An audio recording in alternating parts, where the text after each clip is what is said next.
If you are preparing to visit the United States for the first time, then be sure to watch this video because in it, I'm going to be sharing all sorts of tips and must-knows for first-timers.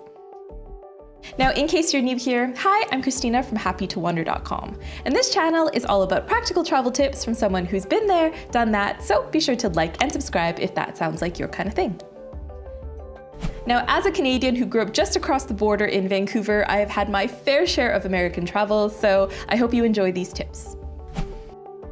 Now, let's start with some basic must-knows for travel planning to the US. First, don't forget to check whether you need an ESTA or a visa for your trip. This is a super common mistake among first-timers, so listen carefully. Just because you don't need a visa to enter the US doesn't mean you can just get on the plane and go. Not even if you're just doing a layover in the US, which is something that a lot of people learn the hard way. So just to make things super clear, if you are flying into the US and you have a passport for one of these 42 countries that are part of the US visa waiver program, you do still need to apply for something known as an ESTA or ESTA, which stands for Electronic System for Travel Authorization. The good news is these are fairly easy to get and they're not as expensive as a regular visa application. In fact, you can actually just apply online. It only costs $21 and then it's actually valid for 2 years or until your passport expires. The most important thing is to remember to get it, so don't forget to apply for it before you get to the airport. And if you're not sure whether or not you need one, then remember the official US government website is always going to be the best resource to find out what documents, whether it's an ESTA or a visa, that you need in order to travel to the US. So I'm going to leave that link in the description. Now, on a similar note, do make sure when you're traveling to the US that you do have a minimum 6-month validity left on your passport. Even if your trip is only going to be 3 days or 4 days, it doesn't matter. For a lot of countries, the US does still require you to have at least 6 months validity left on your passport. Now, there are some countries that are exempt from this, but again, be sure to check the official government website to make sure you don't have any surprises when you get to the border. Now, the next must-know is simple, but it's important to remember that the US is absolutely massive. And first-time visitors will often try to be super ambitious and want to cram in all the most popular sites that they've heard about. So they want to go to New York City, then they want to go to Miami, they want to go to the Grand Canyon, they want to go see Yellowstone, and then maybe stop off in Texas for a steak along the way. Unfortunately, unless you're traveling for months and months, that's just not a realistic way to tackle the US. This country is extremely vast, so it doesn't really make sense to try to cover so many things in one go. Instead, what I would really recommend is picking one region to really explore thoroughly, and that way you do get to see some of the less visited spots as well that make the country so special. And it goes without saying as well, because of how huge and diverse the country is, you can't really just come to the US once, like let's say you go to New York City and think you've completed the US, because there's really so much to see, so don't attempt to do it all in one go, you can always come back. Now, when you're deciding where to go, I think a really underrated resource is actually local bloggers and creators who live in that destination. Domestic travel is a really huge deal for Americans, and given that there's over 300 million of them, when you're traveling to the US, odds are no matter where you want to go, somebody local has covered that destination quite well. So do try your best to find local creators in your destination. It's really not difficult. It can be as simple as searching up destination plus blogger on either a search engine or on any of the social media platforms that you use, and keeping an eye out for any profiles that have the destination in the profile name, just because more often than not, that means that they are local to that place and probably have a lot of local content to offer. In a pinch, city and state tourism boards tend to have really good resources as well that cover their regions in depth. But if you do plan to visit one of the US's 63 national parks, do keep in mind that some of them actually do require permits or special reservations to do some of the more famous hikes, like at Havasu Falls, for instance, or the Wave in Arizona. So definitely do your homework and don't just expect to be able to walk up to any hike you want to do and be able to do it, especially the Instagram famous ones, because those ones tend to be the most popular. Not to worry though, beyond the most popular hikes that you've seen on Instagram and TikTok over and over, there are so many amazing alternative trails in every single national park. So you don't necessarily need to do the same ones you've seen tons of photos of. There are going to be other trails for you to do. And again, for that, I really recommend looking to local creators for advice. Now, in terms of accommodations in the US, your options from cheapest to most expensive are hostels, motels, inns, and of course, on the bougie side, hotels. Now, these are all fairly self-explanatory, but I should say if you're traveling on a budget, the backpacking culture in the US, especially in non-naturey spots, isn't really comparable to other popular destinations like you would find maybe in South America, Southeast Asia, or Europe. When I was younger, I did stay in hostels in New York City and Seattle just because I was on a budget, and I just don't feel like the vibe is the same as the communal backpacker vibes that you would get in hostels in Europe, for instance. So definitely keep that in mind. More common in the US actually in terms of budget accommodation are motels, bed and breakfasts, and inns. So motels are actually a very unique American creation, and what motel stands for is actually motor hotel. And these are basically accommodations that popped up around the 1920s when back in the day people needed accommodation that could also fit their car because people were starting to drive, they were starting to do road trips, and so they needed somewhere that they could sleep but also park. And so that's kind of where motels became super popular. But over time, as hotels began to build along highways, making it really easy for people to stay at proper hotels while also having parking, the demand for motels kind of began to plummet. And so a lot of the motels that you see today tend to be quite dated, they definitely don't have as many amenities, and they just overall don't have as nice a vibe as you would get from a conventional hotel. They can be really affordable options if you're road tripping though, so worth looking into, but bear in mind that these are definitely budget options and you're not going to have as many frills as you would at a typical hotel. Likewise, inns and bed and breakfasts tend to be a more budget-friendly alternative to hotels. At the end of the day though, regardless of the type of accommodation, the most important thing is you're reading reviews and making sure you get a good idea of what that place is like. Because trust me, if a place is dirty, if it has bed bugs, if it's a scam, people will let you know in the reviews. So make sure you are doing your research before you commit. Now, in terms of hotels in the US, of course, prices do vary, but overall, I find that affordable options that are a high quality can be quite difficult to find. A lot of the time, hotels can be quite pricey, especially in very touristy destinations. So you're looking at maybe minimum $200 a night for a decent place. Because of these prices, really the best option, I think, is to book ahead as far as possible, just to make sure you snag the best value rooms before they get sold out. It is helpful to know though that throughout the US there are certain chain hotels that are pretty budget friendly and are quite consistent in their offerings. There's quite a few, but from my own personal experience, I would say the Holiday Inn Express and Hampton Inn and Suites tend to be pretty consistently reliable and good value for money. In any case, if you're booking a lot of hotels for your US trip, it does often pay to stay loyal to one particular chain, because then that way you're able to stack up different reward points and also gain access to exclusive discounts and perks. Especially the two that I mentioned, because they're actually part of bigger hotel networks that include quite a few higher end brands. So you can stack your points while staying at the Holiday Inn Express and then cash those points in the future for a stay that's somewhere a little bit nicer. So it definitely doesn't hurt to stay loyal to one chain if you're planning on traveling a lot. Now, in terms of the best time to go, that of course depends on where you're going and also the purpose of your visit. But the one thing I will say is if you're hoping to avoid crowds, the times you really want to avoid are any of the times that kids are out of school. So that means summer vacation, Christmas vacation, Easter, spring break, and any major US holidays. Those are going to be the times that prices are at their peak and also crowds are at their peak as well. So if you have the luxury of flexibility, then avoiding these times is really going to be the best value for money. Lastly, do make sure you have health insurance when you're traveling to the US. As you've probably heard, healthcare in the US can be astronomically expensive. So you really do want to make sure you have insurance before your trip, just in case anything happens. Luckily, I get travel insurance included with my credit card, but for longer trips, I've always booked with World Nomads and been very happy with them. And if you already have a worldwide insurance policy, I would still say to double check what your insurance includes, because I used to be on an expat insurance that was valid for every country in the world apart from the US. And that's just because a lot of companies actually differentiate between the US and other countries because of how expensive it can be.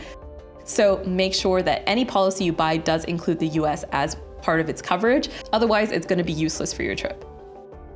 All right, now let's move on to tips for transport and getting around. First, do be aware that the US is incredibly car dependent. So unless you're staying in one city that has good public transport, like New York, odds are you are probably going to want to rent a car.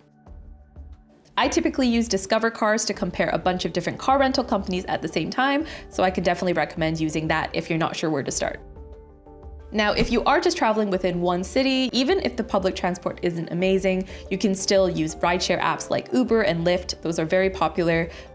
But again, having a car is just going to give you the most possible flexibility.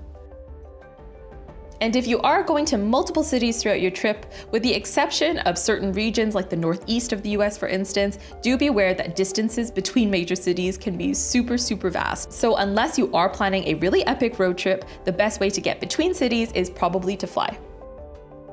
The main airlines serving domestic routes in the US include American Airlines, Delta, Southwest, and United. If you're on a budget, there are certain budget carriers like JetBlue, Allegiant, Frontier, and Spirit. These companies offer more cost-effective tickets, but the trade-off is, of course, that you get way less flexibility, and often they do gouge you for every single thing you want to add on. So always do be looking into the fine print and restrictions when you book, and look into which airports they're actually flying into, because a very common thing with budget airlines is they might be flying into smaller airports, so not the main ones. Now, in terms of navigating cities once you actually get there, one really important thing to take note of that I think is quite unique to the US is that public transport, generally speaking, is not a super popular option.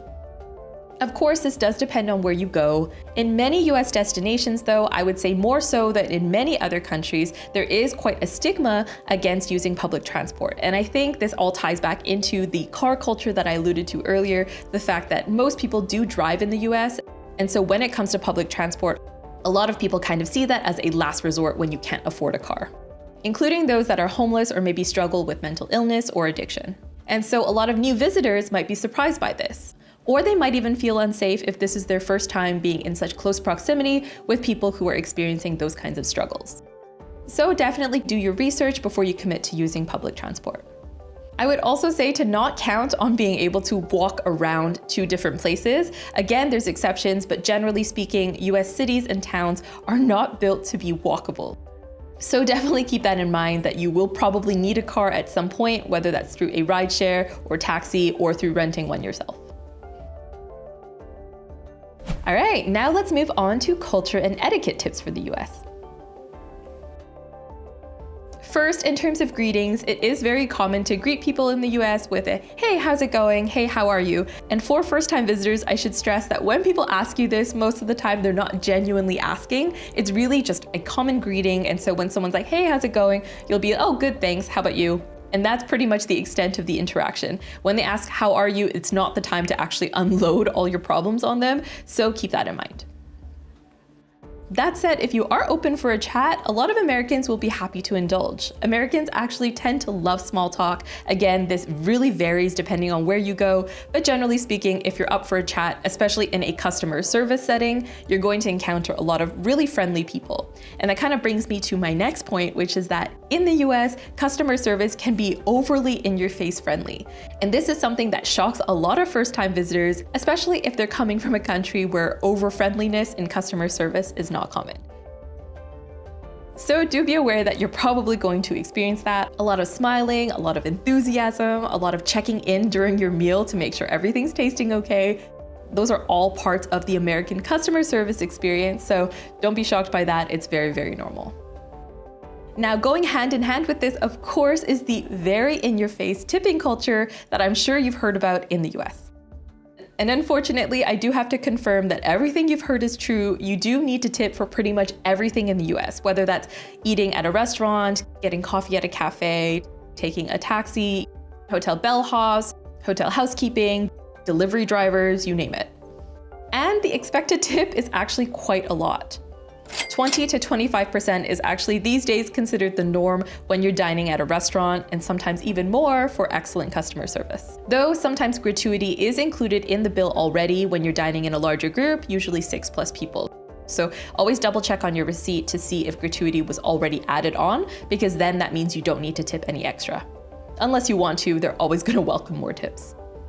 For bars and nicer cafes, I would say 10 to 15% per drink is considered acceptable. More if it's a nicer place or a more complicated drink, like a fancy cocktail. For taxis, it's usually about 20% of your fare, whereas with deliveries, it's a little bit more complicated. It's less a flat fee based on how much you ordered and more kind of based on the distance and effort it took for the person to deliver it to your door. Typically, this is $5 for a quick local delivery, or maybe more if it's a really large order or something quite far away. And at hotels, it's usually $5 per bag when it comes to the bellhop, $5 per valet, and between $2 to $5 per day for housekeeping. But if you are tipping housekeeping, do make sure you do this every single day as opposed to a lump sum at the end, just because there's no guarantee that you get the same housekeeper every day. So if you want to make sure you're actually tipping the person that's cleaning your room on a daily basis, make sure to do it each day rather than at the end. Now, coming from Canada, I would say tipping culture is pretty similar, but the main difference is in the US, it is just so much more brazen and in your face. I have heard so many horror stories of when people don't tip enough and the server will straight up ask them if there was anything wrong with the service or if there was a reason they left a tip that was so low. And that level of confrontation is just something I cannot handle. So typically I will make sure I leave a good tip. And so those guidelines are kind of like the bare minimum to keep in mind. And by the way, if you are an American watching this, do be sure to leave some comments to help out your fellow travelers and let them know what other things to expect, because it's always fun to hear some locals' perspectives. Now, another etiquette thing to really keep in mind is to avoid talking about politics. Now, as I said, Americans love to chat, but I would say there are certain topics that are just off limits, and politics is one of them. Even if discussing American politics is kind of like a fun form of entertainment for you back home, do know that in the US, it is incredibly divisive. And so if you say something that that person doesn't agree with, it can really make the conversation quite uncomfortable. So overall, I would say avoid speaking about politics if you can, because that has a lot of potential to go wrong. And it goes without saying that mentioning things like guns and shootings is probably not a good idea either. Finally, in terms of etiquette, do try to avoid generalizations about all Americans. I think it's a pretty common thing across the entire country that Americans don't see themselves as one homogeneous entity. Which is why most of the time, when you ask an American where they're from, they don't just say, "I'm from the US." They'll tell you specifically the state, or sometimes they'll even tell you the specific city that they're from. And that just kind of speaks to the fact that they don't just consider themselves American. They have very specific cultural identities, and there are so many of these all throughout the country that you really can't draw any kinds of generalizations. So definitely avoid stereotyping and saying all Americans are like this or all Americans do this, because someone from New York is not going to think they have anything in common with people from LA. And you can say that about North and South. You can say that about people from Hawaii versus the mainland. Like, there really isn't a ton of consistency. So if you don't want to offend anybody, don't say that all Americans are a certain way. All right, now let's move on to some food and drink tips for the US. First off, portion sizes. This of course depends on the restaurant, but I would say generally speaking, especially in fast food and casual dining, the portion sizes in the US are going to be much larger than what you're used to back home. So before you order anything based on the sizing that you would get at home, I would definitely make sure you're looking at the cup sizes that are on display, or when in doubt, ask the server how big is it going to be, because oftentimes you can get away with splitting a main course between two people and still have leftovers to take home, because the portion sizes in the US are really big.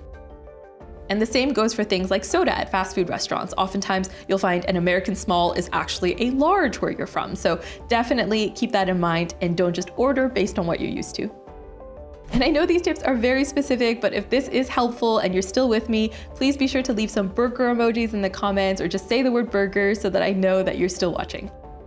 Now, all that said, a really great thing about the US is it's very common to just take your leftovers home. So if you find yourself in a situation where you can't finish the food that you ordered, it is very commonly accepted to just ask for a bag to go or a box to bring it home. There's really no stigma around that. Some older school places might even call it a doggy bag, which is not for dogs, it's just a bag for your leftovers. Although sadly, that term is starting to fade out. Oh, and another random note is in the US, kind of counterintuitively, a main course is known as an entree, and starter dishes tend to be called appetizers or appies or small plates. Now, in terms of American foods to try when you're visiting, I would say the best advice I have for you is to not just look for what you consider to be stereotypical American foods, and instead seek out food according to the regional specialties of your specific destination. A lot of first-time visitors will of course have preconceived notions of what American food is, like burgers and fries for instance, but the American food scene is much more diverse than that, and depending on where you're going, there's going to be a lot of different dishes for you to try, with individual cities and states all having various specialties, so definitely make sure you're making your research as specific as possible, and don't just go eat burgers everywhere you go because you think that's what American food is. Now, in regards to breakfast, I will say American breakfast can shock a lot of first-time visitors just because there is a common joke that US breakfast is very much just dessert. And you know, looking at it objectively, I can see where people are coming from. After all, some very common breakfast foods in the US include pancakes with syrup and waffles with syrup and sugary cereals and juice. And of course there's savory items as well, but I would say if you're looking for a very typical American breakfast, having kind of a sweet element is very, very common. So it's definitely a very heavy way to start the day, but I would say during your trip at least once, you do need to try a classic American breakfast. Get a stack of pancakes or just one big pancake for the table, and yeah, make sure you enjoy that because it's definitely an experience. Another random thing that first-timers might not be used to is the concept of free refills. So a lot of fast food and casual chains will offer free refills for any soft drink. In other words, you often get free bottomless soda in a lot of places. One time when I was at Cheesecake Factory, I actually had a server ask me if I wanted some soda to go after I'd paid my bill, so that was pretty wild.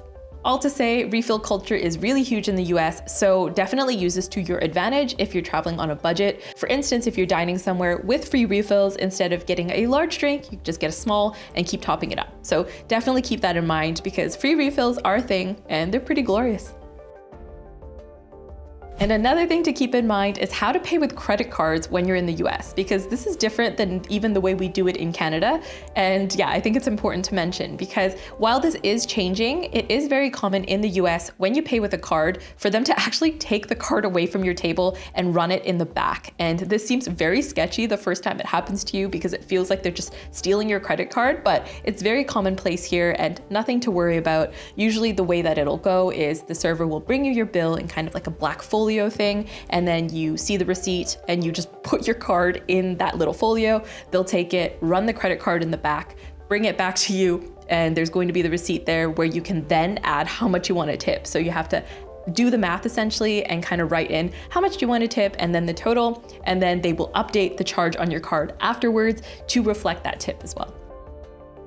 So I know this sounds like an incredibly involved process. I'm sure there are much more efficient ways they could be doing it, but just know that a lot of restaurants still use this system, so be sure to keep that in mind. Now, lastly, let's address some tips for once you arrive in the US. First, do be aware that tax is actually not included in the sales price that you see in the price tags around stores. As a Canadian, I am actually quite used to this system, but the first time my boyfriend, who's from the UK, experienced this, he was shocked because everything he tried to buy ended up costing just a little bit more than he thought. So this is something that's worth keeping in mind, that the price you see on the price tag is not the price you're gonna pay. You're also gonna have to add a bit of tax and of course, sometimes tips as well on top of that. Now, another thing is to make sure you do bring some cash with you on your US trip. Even though most places do accept card these days, cash is still king when it comes to things like tipping. So it is helpful to have at least some smaller bills, especially because when you tip on the machine, oftentimes that doesn't go directly to your server or whoever you're trying to tip. So if you want to make sure that money is going to them directly, cash tips are always preferred. Now, another surprise for many visitors is just the sheer size and variety that you'll find in American supermarkets. Trust me, it's very easy to get lost in these giant shops that they have over there. So if you're planning on doing any shopping, even if it's just for groceries or supplies, budget a little extra time because there is so much to sift through. And another thing you might encounter is that certain pricey goods are often locked behind little glass cabinets. And so if there is something that you want, like a razor or specific things that are just a bit more expensive, you do need to go to an employee and ask them to unlock the cabinet so that you're able to get whatever's back there. So yeah, I hope you enjoy social interactions. Now, in terms of attractions, if you're booking something that's incredibly popular, like for instance, Alcatraz, then you do want to make sure you book weeks, if not months in advance. And I am saying this from personal experience. For Alcatraz, I had to book over a month in advance, and that was actually through a third-party site, not even the official site, because they had already sold out. So be sure to learn from my mistake. And if you do plan on doing a lot of attractions, I would encourage you to look into city passes that include admission to a bunch of attractions for one set price. Oftentimes, if you're planning on doing a lot of touristy attractions anyway, you're gonna save quite a bit of money by using these passes. But honestly, in my opinion, there isn't really a need to do all the super touristy, expensive activities. Pretty much every place you go in the US, there's gonna be free alternatives or free things that you can do. So don't feel pressured into doing the touristy stuff because it can really add up in terms of money, and sometimes the best things to do are free.